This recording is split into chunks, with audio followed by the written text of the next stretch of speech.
my channel. ஈரோட்டை சேர்ந்த பிரபல YouTuber ராகுல் டிக்கி அதிவேகத்தில் பைக்கில் சென்றபோது சாலை தடுப்பில் மோதி பரிதாபமாக பலியானார். அவரது மனைவி தேவிகா ஸ்ரீ கவுந்தபாடியில் உள்ள தாய் வீட்டில் இருக்கும் நிலையில் இன்ஸ்டாகிராமில் ஏற்பட்ட பழக்கத்தால் இரு வீட்டார் சம்மதத்துடன் மதம் கடந்து ராகுல் தன்னை திருமணம் செய்து கொண்டதாக அவர் தெரிவித்தார். எனக்கு ராகுல் ஃப்ரெண்ட், எனக்கு இன்ஸ்டாகிராம் ஃப்ரெண்ட். அவரு இன்ஸ்டாகிராமில் பேசி பழகி அதுக்கப்புறம் ஃபேமிலி ஃப்ரெண்ட் ஆனோம். ஒரு கட்டத்தில் மேரேஜ் பண்ணிக்கலாம்னு சொல்லி மேரேஜ் ஆச்சு. இப்போ எனக்கு மேரேஜே 1.5 வருஷம் ஆகுதுங்கண்ணா. ராகுல் ஏற்கனவே திருமணமாகி மனமுறிவு ஏற்பட்டவர் என்பது தெரிந்துதான் அவரை மணந்ததாகவும் அவர் மதுவுக்கு அடிமையாக முழுக்க அவரது தாய்தான் காரணம் என்றும் தெரிவித்துள்ளார். முதல் மனைவி பிரிந்து செல்லவும் ராகுலின் தாயார்தான் காரணம் என்றும் அவர் குற்றம் சாட்டினார்.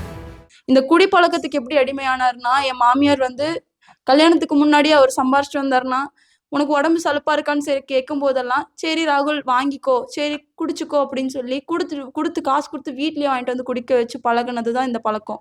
ராகுலின் இறுதிச் சடங்கை தனது வீட்டில் நடத்த விரும்பிய நிலையில் மாமியார் அவரது மதத்தின்படி ராகுலின் இறுதிச் சடங்கை நடத்தியதாகவும் அதில் கலந்து கொள்ளக்கூட மாமியார் தன்னை அனுமதிக்கவில்லை என்றும் கண்ணீருடன் வேதனை தெரிவித்தார் தேவிகா ஸ்ரீ. அவர் இறந்தது கூட பக்கத்துல நெருங்க விட மாட்டேங்கிறாங்க. எங்க மாமி அத்தனை வார்த்தை பேசுறாங்கண்ணா. நான் அவ்வளவு பாத்துக்கிட்டேன்னா, நானும் அவள் இந்த மாதிரி இருந்தது இல்லைண்ணா. நானா அவருக்கு ரொம்ப இஷ்டம்னா, உண்மையாலுமே எங்க போனாலும் சொல்லிட்டே இருப்பானா, என் கூடவே வருவானா. இப்ப இறந்ததுக்கு அப்புறம் உன்னை பாக்குற கூட விடலன்னு சொன்னாங்க. என்ன பிரச்சனை? அண்ணா நாங்க எரிச்சிடலாம்னு சொன்னோம்னா, அவரு போஸ்ட்மார்ட்டம் பண்ணிட்டாரு, அப்படியே வச்சா நல்லா இருக்காது அப்படின்னு சொல்லி எரிச்சிடலான்னு தானே சொன்னேன். எங்க மாமனாருக்கு அதுதான் நான் விருப்பம். ஆனா எங்க மாமியார் அவங்களோட தாட் படி அவங்க எரிக்கிற மாதிரி இருந்ததுன்னா அந்த இடத்துல சீர் சடங்கு பண்ணா நான் தான் ஒய்ஃப்னு எல்லாத்துக்கும் தெரிஞ்சிரும்னு சொல்லி அது வேண்டாம்னு சொல்லி அல்லமீன் தர்கால வச்சு பண்றேன்ட்டு போயிட்டாங்க.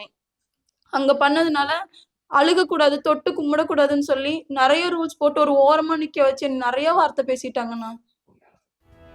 திருமணமான புதிதில் தன்னுடன் நன்றாக பேசிய மாமியார் ராகுலை மது அருந்த ஊக்கப்படுத்துவதை அறிந்து சப்தம் போட்டதால் தன்னுடன் சண்டையிட்டதாகவும் அந்த விரிசல் ராகுல் இறந்த பின்னர் இன்னும் பெரிதாகி தன்னை நிர்கதியாக நிறுத்தியிருப்பதாகவும் போட்டோ ஆதாரத்தை காண்பித்து கண்ணீருடன் தெரிவித்தார்.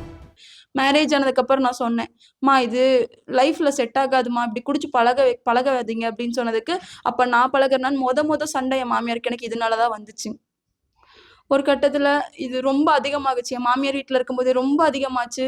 என் மாமியாரையும் மீறி கேள்வி கேட்கும் போது அவங்களையும் போட்டு சித்திரவதை பண்ணாரு, என்னையும் அடிச்சாரு. அது எல்லாமே அக்செப்ட் பண்ணிட்டு வாழ்ந்தேன்னா ஒரு கட்டத்துல சொல்லவும் தான் நான் இங்க வந்தேன். இந்த குற்றச்சாட்டு குறித்து ராகுலின் தாய் விளக்கமளிக்க மறுத்த நிலையில் மனிதனாக பிறந்த அனைவருக்கும் சிறிய கெட்ட பழக்கமாவது இருக்கும் என்ற ராகுலின் தந்தை தனது மருமகளின் குற்றச்சாட்டை மறுத்துள்ளார்.